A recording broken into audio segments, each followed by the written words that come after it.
semuanya jadi. Tuhan berfirman, yang tidak ada menjadi ada. Tuhan berfirman, maka terjadi terobosan. Tuhan berfirman, maka ada damai sejahtera. Curahkan firman-Mu secara berlimpah-limpah, tidak terbatas oleh ruang dan waktu, dan kami mengalami kemenangan di dalam nama Tuhan Yesus Kristus. Kami siap terima firman-Mu hari ini, kami terima anugerah-Mu hari ini, kami terima kasih karunia-Mu di dalam nama Tuhan Yesus Kristus. Semua yang percaya sama-sama katakan amin. Shalom Bapak Ibu. Apa kabar? Haleluya. Saya percaya di mana ada Tuhan, di situ ada luar biasa, ada keajaiban, dan ada mujizat. Kita mendengar firman Tuhan. Tema firman Tuhan hari ini, mujizat di masa yang sukar. Saudara, mujizat di masa sukar bisa terjadi pada saat-saat kita mengalami kesusahan, pada saat-saat kita mengalami himpitan, pada saat-saat kita mengalami hidup tenang, hidup senang. Dan kalau mujizat terjadi di masa sukar, tentunya di masa senang pun kita akan lebih kuat lagi. Haleluya. Kita akan lihat di dalam Matius pasal 18. Injil Matius 18 ayat 19 sampai ayat 20. Baik.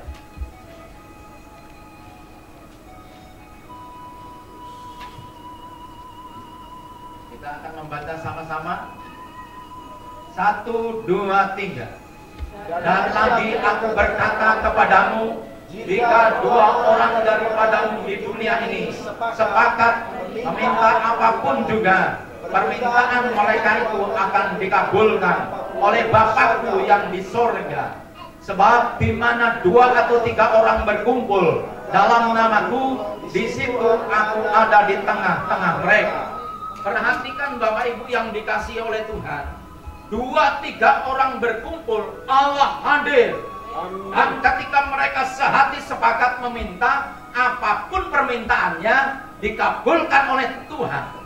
Karena di mana 2-3 orang berkumpul, Allah hadir. Kalau Allah hadir, Dia berbicara, Dia berpikir, Dia bertindak.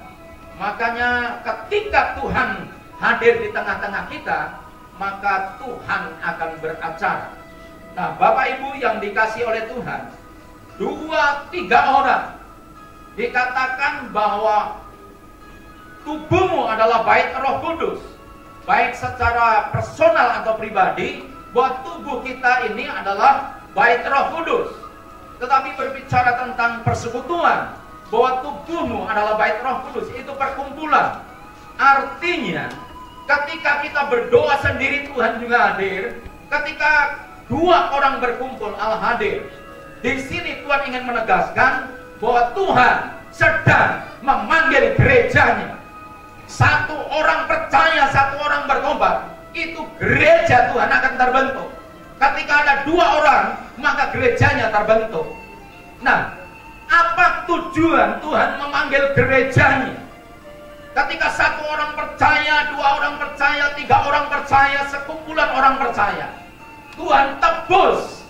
Dan ketika Tuhan tebus, Tuhan kuduskan, saudara dan saya dipisahkan dari dosa dan masuk dalam proses, dalam hidup baru, kelahiran baru, di mana Tuhan persiapkan saudara dan saya untuk menjadi mempelainya. Apa tugas yang kita harus lakukan? Matius pasal 6 ayat 32 sampai 33. Injil Matius pasal 6 ayat 32 sampai 33. Pada hitungan ketiga kita sama-sama. Haleluya. 1, 2, 3. Semua itu dicari bangsa-bangsa yang tidak mengenal Allah. Akan tetapi Bapamu yang di surga tahu bahwa kamu memerlukan semuanya itu. Tetapi carilah dahulu kerajaan Allah dan kebenarannya, maka semuanya itu akan ditambahkan kepadamu. Yang dimaksud semuanya itu adalah harta benda dan kemuliaan duniawi, makanan dan minuman, tempat dan segala macam yang ada hubungannya dengan duniawi. Semua orang mencari, semua orang membutuhkan itu. Tetapi saudara yang dikasihi oleh Tuhan, firman Tuhan berkata, tetapi carilah dahulu kerajaan Allah dan kebenarannya, maka semuanya itu akan ditambahkan. Nah, bagi orang percaya, Tuhan memanggil gerejanya untuk melakukan tugas, yaitu mendatangkan kerajaan Allah di bumi, untuk mendatangkan kerajaan Allah di tengah-tengah gerejanya. Saudara dan saya adalah gereja Tuhan, tubuh Tuhan Yesus Kristus, bait Roh Allah di tengah-tengah kita. Tuhan ingin menyatakan kerajaannya berotoritas, kerajaannya berkarya atas kita semuanya. Tuhan memanggil gerejanya, saudara dan saya, untuk dikuduskan, ditebus dan dikuduskan, dan untuk mendatangkan kerajaan Allah. Ketika kerajaan Allah nyata, maka mukjizat Tuhan terjadi. Mukjizat hanya salah satu bagian daripada kerajaan Allah. Tetapi kita di sini berbicara tentang mukjizat, karena banyak orang yang sudah tidak percaya mukjizat lagi. Haleluya. Saya rindu Bapak Ibu Saudara dan saya semua, kita yang hadir hari ini, mukjizat masih ada. Amin. Apa itu mukjizat? Haleluya. Mukjizat adalah peristiwa atau kejadian yang luar biasa yang dikerjakan oleh Allah sendiri, Tuhan Yesus Kristus, tanpa campur tangan sedikit pun dari pihak manusia. Semua karya Allah, dan mukjizat diberikan untuk meneguhkan kesaksian umatnya, hamba-hambanya. Jadi saudara dan saya percaya mukjizat, maka Tuhan akan membuat saudara semakin masuk untuk iman lebih dalam lagi. Jadi mukjizat tujuannya untuk meneguhkan iman kita. Mukjizat tujuannya supaya kita dekat dengan Tuhan. Haleluya. Saudara kasih dalam nama Tuhan, saya ingin katakan sekali lagi, mukjizat masih ada. Percaya saja mukjizat pasti terjadi. Haleluya. Nah, kalau kita masih mengalami masa-masa yang sulit, percayalah bahwa mukjizat masih ada. Mukjizat pasti terjadi. Banyak orang tidak mengalami mukjizat karena putus pengharapan. Banyak orang tidak mengalami mukjizat karena tidak percaya ada mukjizat. Haleluya. Saudara, berapa banyak pengajaran yang sudah mulai mengaburkan, berapa banyak pengajaran yang sudah mulai putus asa, dipikir di gereja tidak ada mukjizat. Saudara, Tuhan memanggil gerejanya saudara dan saya untuk mendatangkan kerajaan Allah, untuk mendatangkan mukjizat. Haleluya. Yesus di Nazaret tidak banyak melakukan mukjizat karena tidak banyak orang yang percaya. Kami rindu mukjizat Tuhan terjadi di Blessing Ministry. Haleluya. Saudara, di ruang doa kasih banyak sekali mukjizat, kesaksian yang luar biasa. Saya rindu di Blessing Ministry akan terjadi mukjizat. Haleluya. Saudara, tadi Pak Roy kesaksian, mukjizat dialami. Mungkin kita yang nggak ngalamin, saudara, kayaknya biasa-biasa. Tapi saya pernah dengan Pak Roy mendampingi keluarganya dari pagi sampai sore, sampai jam 3, sampai jam 4 belum melakukan apapun. Itu nunggunya itu jenuh. Tetapi kemarin dapat kesaksian rumah Pak Roy, wah luar biasa. Jadi saya klarifikasi, Pak Roy ke, bukan Pak Petrus. Pak Petrus masih bisa. Haleluya. Baik, saudara. Nah, mukjizat di masa sukar itu kita akan lihat bagaimana mukjizat terjadi di masa sukar. Apa yang harus kita lakukan? Yang pertama adalah menguatkan kepercayaannya. 1 Samuel 30 ayat yang ke-6. 1 Samuel pasal 30 ayat yang ke-6. Kita membaca bersama-sama 1, 2, 3. Dan Daud sangat terjepit karena rakyat mengatakan hendak melempari dia dengan batu. Seluruh rakyat itu telah pedih hati masing-masing karena anaknya laki-laki dan perempuan. Tetapi Daud menguatkan kepercayaannya kepada Tuhan Allahnya. Haleluya. Saudara, seringkali masa yang sukar diizinkan Tuhan terjadi dalam kehidupan kita. Seringkali kita mengalami suasana terjepit. Saudara, Daud dan teman-temannya, boleh dibilang Daud dan anak buahnya, orang-orang yang ditolong Daud ini sedang berperang. Tetapi ketika pulang, rumah tangganya, keluarganya, bahkan tempat di mana tempat dia numpang atau tinggal di Siklag itu dibakar habis, dan keluarganya dijarah dan tidak tahu kemana. Saudara, apa yang terjadi? Maka anak buahnya yang tadinya hormat, maka anak buahnya yang ditolong ini, maka menangis bersama-sama dengan Daud. Sedih luar biasa. Tetapi apa akhirnya? Bahwa Daud mengalami rasa terjepit. Di lain pihak tidak ada apa-apa, di lain pihak rakyat yang menangis, bahkan hendak melempari batu. Seringkali kalau terjadi masalah dalam rumah tangga, maka suami akan nyalain istrinya, maka istri akan menyalain suami, maka akan menyalain anak-anak, akan menyalain semua. Tapi lihatlah, seorang yang dipilih Tuhan, seorang pemimpin, seorang pahlawan, Daud ketika ada masalah tidak menyalahkan siapapun, dan dia tidak menghibit siapapun, tetapi dia apa? Menguatkan kepercayaannya. Hari ini ketika ada masalah, berhenti menyalahkan siapapun, kuatkan kepercayaan kita. Seberapa besar kepercayaan kita selama ini, mari kita bangun lagi. Dan ketika Daud mulai percaya dan mulai kuat, dia apa? Lakukan yang biasa dia lakukan. Karena dia jarang, maka dia cari, dia kerja, dia lakukan apa yang bisa dilakukan. Akhirnya ketemu dengan budak, itu pun sakit-sakitan dan tidak ada artinya. Singkat cerita, mujizat terjadi dari orang yang lemah ini.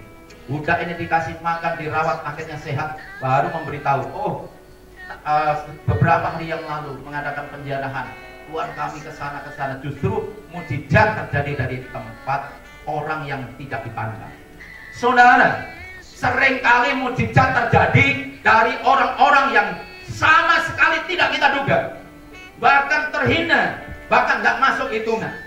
Mulai hari ini kita belajar, biarlah kita menghargai siapapun orangnya. Amin.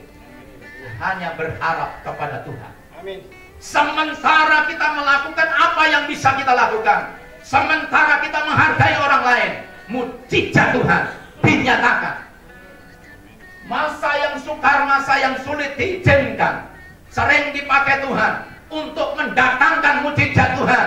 Karena ketika masa yang sulit, masa yang sukar terjadi, orang itu mudah untuk mengenal Tuhan, mudah untuk terima Tuhan. Saudara, bagaimana ketika uangmu tidak bisa menyelamatkan? Bagaimana ketika persahabatan hubunganmu tidak bisa menyelamatkan? Dan semua nihil tidak bisa menyelamatkan?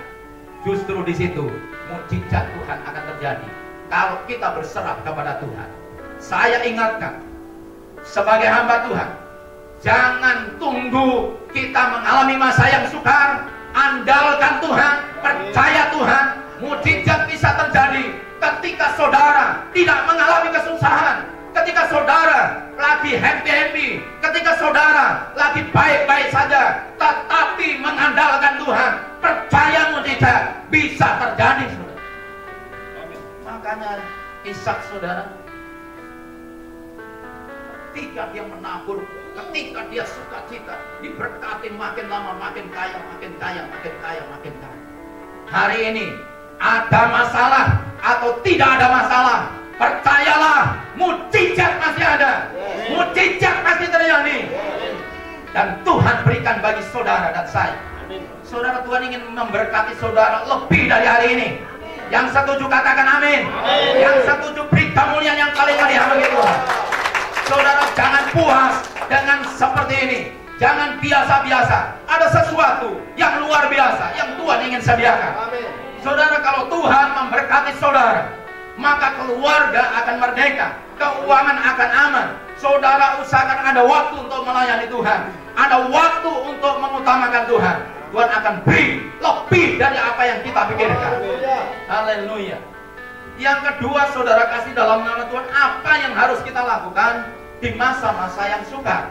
Kalau Daud tadi menguatkan imannya, maka yang kedua adalah berdoa dan memuji Tuhan. Haleluya. Kisah Rasul pasal 16 ayat 23 sampai ayat 26. Surat Kisah Para Rasul pasal 16 ayat 23 sampai 26. Kita sama-sama membaca 2-3. Setelah mereka berkali-kali didera, mereka dilemparkan ke dalam penjara. Kepala penjara diperintahkan untuk menjaga mereka dengan sungguh-sungguh.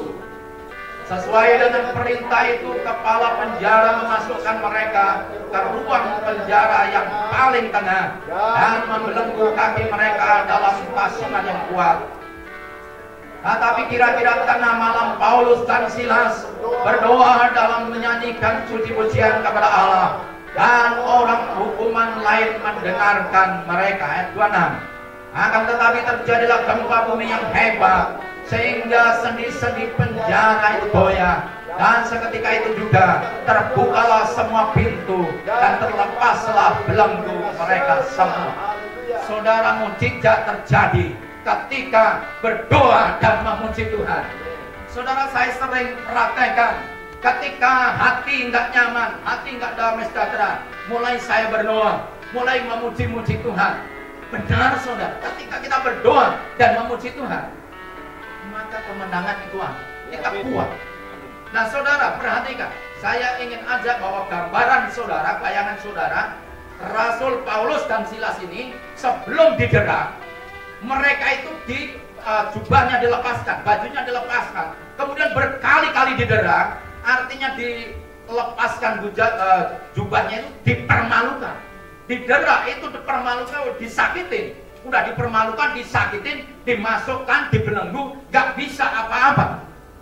Seringkali kita mengalami seperti itu, walaupun kita tidak terbelenggu. Ekonomi kita terbelenggu, masalah kita terbelenggu, kita gak bebas, dan kita gak bisa apa-apa. Seringkali istri gak bisa apa-apa, seringkali suami gak bisa apa-apa. Semua kita seringkali mengalami gak bisa apa-apa. Kalau kondisi ini ada pada kita, marilah kita berdoa. Ya bisanya hanya berdoa. Saudara, bisanya hanya memuji Tuhan. Lakukan itu. Tapi saudara, saya punya teman yang tadinya biasa doa udah nggak bisa doa lagi karena dia numpang di rumah orang. Nggak boleh doa di ruang doa kasih karena ganggu. Saya katakan kepada dia, tenang saja. Daniel ada di gua singa. Dia bisa lakukan sesuatu. Dia dilarang, semua dilarang. Tapi kepercayaannya tidak bisa dibatasi, tidak bisa dipenjara. Percaya saja, mujizat pasti terjadi. Saudara, sebelum doa kita ini dilarang, biarlah kita berdoa dan memuji Tuhan. Kalau itu pun juga dilarang, percayalah mujizat Tuhan masih ada. Percayalah mujizat Tuhan pasti terjadi. Orang benar pasti dibela oleh Tuhan. Haleluya, percayalah. Dan terus itu lakukan, terus itu lakukan, terus itu lakukan. Sekalian kita orang yang percaya, Tuhan tidak pernah tinggalkan. Sekalipun kita seperti di dalam lautan api, sekalipun kita ini di tengah-tengah dera masalah bertubi-tubi, Tuhan tidak pernah tinggalkan kita. Berdoa dan memuji Tuhan. Haleluya. Yang ketiga, saudara kasih dalam nama Tuhan, bagaimana di masa sukar kita bisa mengalami mujizat Tuhan. Yang ketiga adalah mengalah. Mengalah ini penting sekali.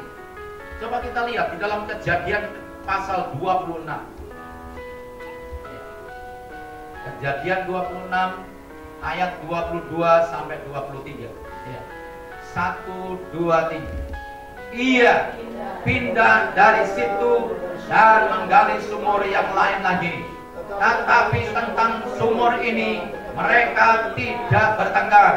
Sumur ini namanya Rehobot. Dan ia berkata, sekarang Tuhan telah memberikan keenggaran kepada kita, sehingga kita dapat beranak cucu di negeri ini. Terus dari situ ia pergi ke Betseba. Terus lalu pada malam itu Tuhan menampakkan diri kepadanya serta berfirman, Akulah Allah ayahmu Abraham, janganlah takut, sebab aku menyertai engkau. Aku akan memberkati engkau dan membuat banyak keturunanmu karena Abraham hambaku itu. Terus sesudah itu Ishak mendirikan mezbah di situ dan memanggil nama Tuhan. Ia memasang kemahnya di situ, lalu hamba-hambanya menggali sumur di situ. Saudara, saya ingin katakan, yang tadinya Ishak itu hidup nyaman, sebelum nyaman pun diganggu. Ketika di masa sukar dia menabur, ketika dia menabur maka berhasil 100 kali lipat, dan Ishak menjadi kaya, kian lama kian kaya, bahkan sangat kaya. Ketika kaya menjadi pengusaha, maka orang-orang di situ mulai iri, mulai dipermasalahkan. Ketika gali sumur ada area yang besar, bahkan kalau zaman sekarang membuat perusahaan, diusir, suruh pergi, kemudian pindah lagi gali sumur, kemudian berhasil diusir lagi, sampai ayat tadi 23 di tempat itu tidak diusir lagi. Saudara, ada rahasia. Saudara, sering kita mengalami, kita ini kadang-kadang di satu pekerjaan atau di satu tempat atau di satu daerah, kita itu dibuat tidak nyaman. Kita pindah ke sana, pindah ke sini. Saya ingin kasih tahu saudara, Tuhan membawa kita kalau situasi seperti itu, ngalah saja. Ketika Ishak ngalah saudara ke tempat yang lain, tetap direcoin, ngalah lagi direcoin. Saudara, apa yang terjadi? Memang kadang-kadang kita ada di tempat itu tidak diizinkan oleh Tuhan. Karena apa? Tuhan tahu bahwa kita ini orang pilihan, level kita itu lebih dari tempat itu. Maka Ishak dipindahkan, tenang saja, mengalah saja.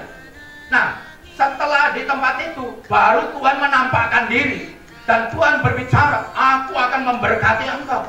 Bayangkan, saudara, jangan kecil hati kalau kita pindah satu tempat ke tempat yang lain atau masalah dengan masalah yang lain. Saya ingin katakan, dimanapun kita berada, Tuhan bersama dengan kita. Mujizat Tuhan luar biasa. Level kita adalah Tuhan ingin memberkati kita.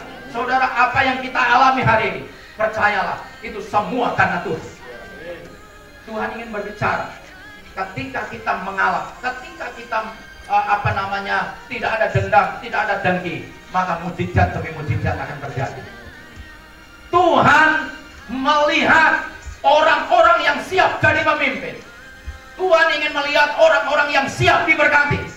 Orang-orang yang siap diberkati, dia akan mengutamakan Tuhan lebih dari segala-galanya. Adakah di sini yang mau mengutamakan Tuhan lebih dari segala-galanya? Saudara, kasih dalam nama Tuhan, angkat tanganmu dan terimalah berkat Tuhan. Haleluya. Bagi Tuhan sangat mudah menolong saudara. Dimanapun saudara berada, seberapapun modal kita, seberapapun keuangan kita, Tuhan sanggup menolong kita. Tuhan sanggup mengubahkan hidup kita. Kita adalah orang pilihan. Kita adalah orang-orang yang dikasih oleh Tuhan. Yang keempat, bagaimana Tuhan bisa menolong kita, bagaimana sikap kita di masa-masa yang sukar. Yang keempat adalah memiliki hati yang mengampuni. Ayub pasal 42 ayat yang ke-10. 1, 2, 3. Lalu Tuhan memulihkan keadaan Ayub setelah ia meminta doa untuk sahabat-sahabatnya, dan Tuhan memberikan kepada Ayub 2 kali lipat dari segala kepunyaannya dahulu. Tuhan ingin melihat bahwa hati kita seperti Ayub, bahwa hati kita lebih daripada Ayub. Ayub sebenarnya tidak mampu, tetapi karena Tuhan yang suruh, maka Ayub mengampuni. maka ayo mendoakan sahabat-sahabatnya. Kalau ingin mengalami pemulihan, kalau ingin mengalami mujizat, biarlah kita mengampuni, biarlah kita mendoakan, dan biarlah kita memberkati. Mujizat terjadi ketika ada kerajaan Allah di bumi ini. Saudara dan saya dipersiapkan Tuhan, gerejanya dipanggil untuk mendatangkan kerajaan Allah di bumi. Mujizat demi mujizat akan terjadi, dan kegerakan Allah mengalir berlimpah-limpah. Kami undang pemain musik untuk maju ke depan. Semua renungkan kasih Tuhan. Urlala masyataka rala masyataka rala masyataka. Haleluya, haleluya. Saudara kasih dalam nama